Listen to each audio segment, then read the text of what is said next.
O Corinthians surpreendeu o Vasco em São Januário e voltou a vencer no Campeonato Brasileiro. Pelo outro lado, o time carioca perde mais um em casa e agora está complicadíssimo no Campeonato Brasileiro, perto da zona de rebaixamento.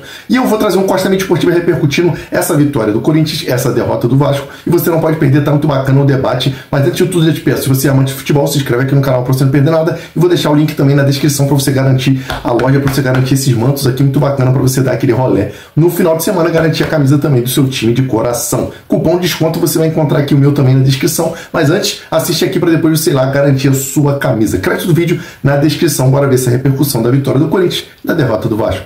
O Corinthians aqui no Campeonato Brasileiro, claro, venceu e bem o Vasco da Gama, 3-2. Foi uma vitória importantíssima, né? Até porque o Corinthians vem de 2 derrotas, Juventude e Bahia, não vinha jogando bem, não jogou bem nesses 2 jogos. E hoje ele começa um posicionamento ali com o Ranieri do lado esquerdo, como terceiro zagueiro, né?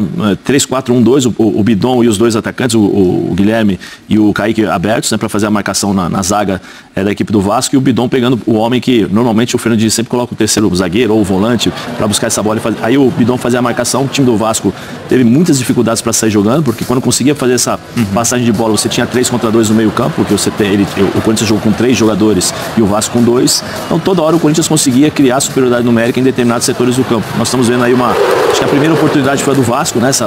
Logo no comecinho, depois o time do Corinthians se acertou e passou a explorar muito essas viradas de jogo, né? Porque nós sabemos que a equipe do Fernando Diniz, ele concentra todo mundo de um lado e deixa o lado oposto sozinho. E assim, o Bidu, a partidaça do Bidu. Mateuzinho também, partidaça. O Bidon, eu sempre falo que o Bidon tecnicamente ele é muito bom jogador. Só quando ele vai para o embate físico, quando ele tem alguém marcando, ele tem dificuldades. Mas quando ele não tem essa marcação física, ele consegue distribuir bem o jogo. Hoje foi peça fundamental no primeiro tempo para a distribuição de jogo do Corinthians e a manutenção da bola. Quando o Dorival fala, nós temos a posse de bola. É porque o time do Corinthians hoje jogou muito próximo um ao outro, né? Todos os jogadores bem próximos, bem compactados. A equipe do Vasco totalmente espaçada, com dificuldades, porque ele repetiu o mesmo sistema de jogo que fez contra o Santos. Né? As mesmas movimentações, o Coutinho e o Nuno fazendo a marcação na zaga, o Rian, né, e o David abertos, quando tinha a bola, Ryan, desculpa. Aí quando tinha a bola, eles entravam, né, e o Nuno e o Coutinho voltavam. Só que o Corinthians tinha 3 jogadores no meio campo, porque o Corinthians ele começou com 3 zagueiros, mas depois ele volta na posição de 4-4-2 na fase defensiva, e com a bola nos pés, o Bidon saía, e aí formavam 3 jogadores, que você tinha o Ranieri, o Charles e o Maicon. Né? Então o Corinthians conseguia criar superioridade numérica, e o Vasco não conseguia jogar. Era aquele, às vezes, passe para trás, passe para trás, o Corinthians bem posicionado, quando recuperava essa bola, velocidade no corredor, principalmente com o Maicon, né? O Charles ele abria muito, às vezes ele jogava como um marcador de lateral, né? Ele marcava o pitão ali. Então o Maicon foi o cara de desafogo do Corinthians junto com o Bidu. Volta a falar, Bidu fez uma partidaça, os 2 gols. Nós temos aí 69 minutos de jogo, olha como está a defesa do Vasco. Sim. Com 69 minutos de jogo, a defesa toda desarrumada. Um time que tem problemas defensivos na fase de marcação, porque o time do Corinthians não consegue, o time do Vasco não consegue se organizar defensivamente, porque todo mundo parece desesperado para poder jogar. Não, vamos jogar, só que quando perdem a bola, Tietê estava lá na frente, aí o Jair ficava parado no meio. O Hugo Moura não sabia se ele saía para fazer a marcação ou se ele permanecia na zaga. O David e o Ryan, né? Perdidos, o Ryan tomou uma dura do Fernando Diniz porque ele não acompanhou o Bidu. Ainda no primeiro tempo, no momento do gol, né? Porque ele não acompanhou, né? Mas o Ryan ele faz um gesto pro Puma, falou assim, vai lá, eu fecho aqui por dentro. Mas na verdade isso aí provavelmente foi estabelecido na saída antes do jogo, né? A pré-eleição é o seguinte, o Bidu passou, você vai até o final. Porque essa é uma das razões para você ter o Ryan ali, pela força física desse jogador. Né? Só que o Corinthians, como eu falei, o Corinthians criou superioridade numérica no meio campo e dificultou, porque o Ryan não conseguia pegar a bola, porque ele fecha, né? O movimento dele com a bola, ele vem por dentro para pegar. Só que essa bola não chegava. Só que ao mesmo tempo que ele fechava, o Corinthians recuperava essa bola e o Bidu já saía. Não tem como você fazer isso o tempo todo.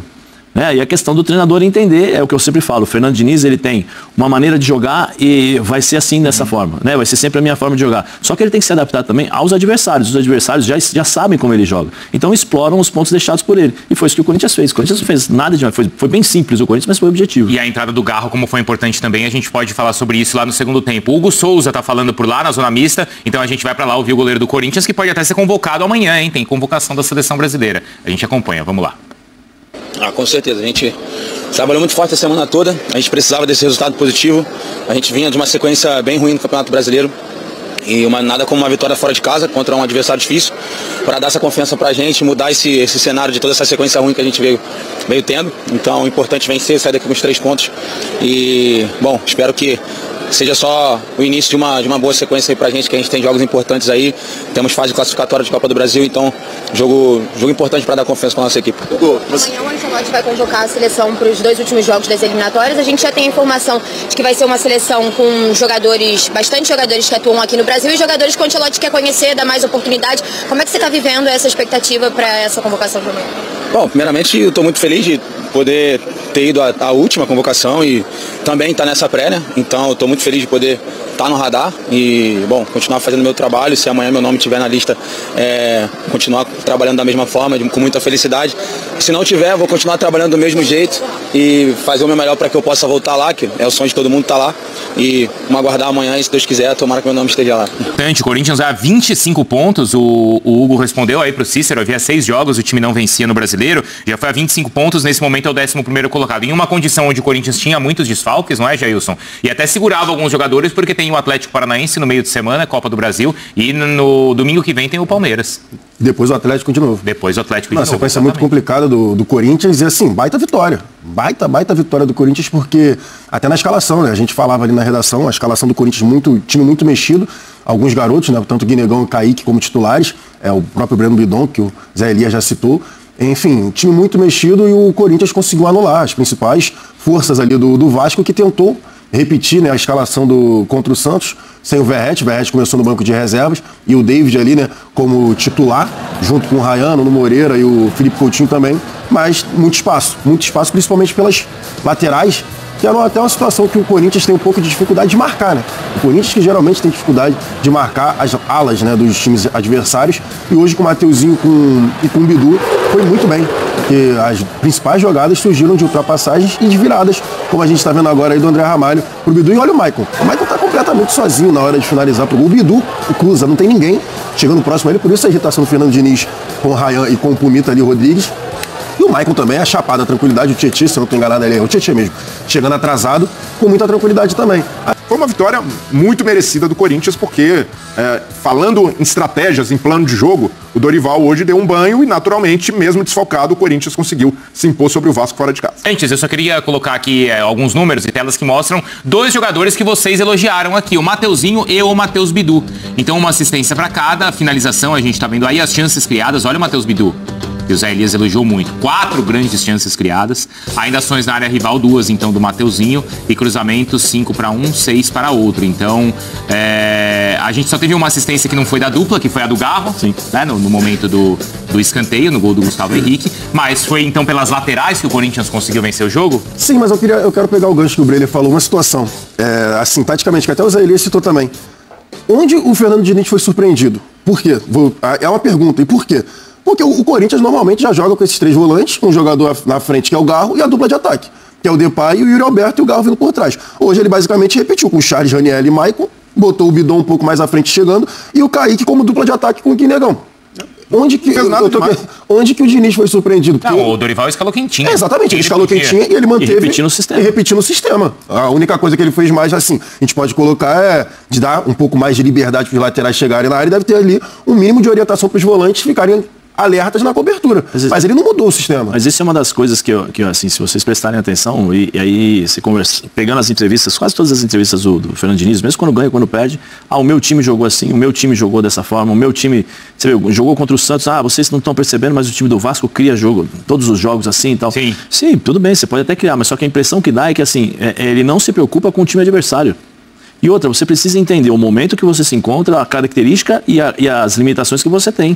O time do Vasco é um time que tem que jogar o tempo todo para cima do adversário?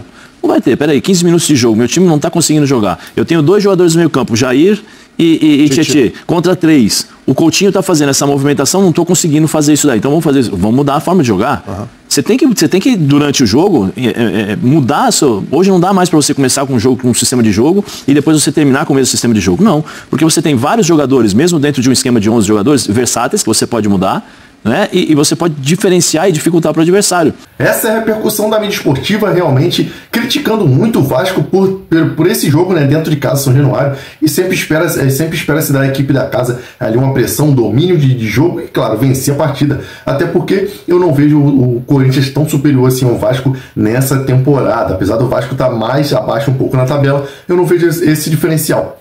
Acho que era um jogo muito parelho, muito igual e era para valer o mando de campo. Mas futebol não tem isso. O Corinthians se impôs e conseguiu muito espaço pelo lado e conseguiu fazer ali achar os seus gols. O que você achou da vitória do Corinthians? Mereceu? Acha que foi exagero? E o Vegetes tem que ser titular do Vasco ou ele tem que iniciar no banco como vem iniciando? Deixe sua opinião aqui nos comentários, porque sua opinião é muito importante. Fato é, o Corinthians conquistou 3 pontos importantíssimos fora de casa e o Vasco perdeu mais uma diante da sua torcida.